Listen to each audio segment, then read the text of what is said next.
Ilang private prosecutors sinisisi sa trolls ng kampo umano ni Vice President Sara Duterte ang walang patid na pagdiscredit o pagsira sa mga miyembro ng prosekusyon. Ang kanyang panawagan, huwag magpadistract sa tunay na mga issue. Narito ang report ni Judea Bernardo. Pati stickers ko baka gawing target ng trolls. Ito ang patutsyada ni Counsel for Public Prosecutor Attorney Lorna Capunan sa online trolls na umano'y supong-suporta kay Vice President Sara Duterte. Ayon kay Capunan, trolls ang may pakana sa mga umano'y matinding pag-atake at pag-discredit sa mga miyembro ng prosecution team sa nagpapatuloy na impeachment trial.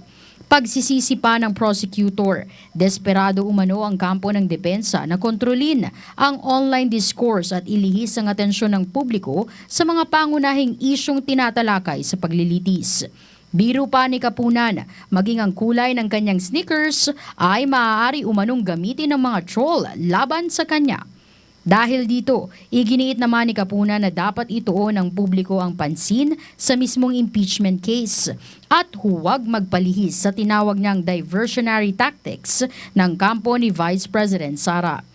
Paliwanag niya, ang impeachment case ay nakatuon sa mga alegasyon ng betrayal of public trust, culpable violation of the Constitution, bribery, graft and corruption, at iba pang high crimes. Hindi rin daw dapat ma-divert ang publiko sa mga isyong hindi naman kaugnay sa pangunahing usapin ng impeachment trial. Para sa DETV News, ako po si Judea Bernardo, nag-uulat. Maraming salamat sa iyo, Judea Bernardo.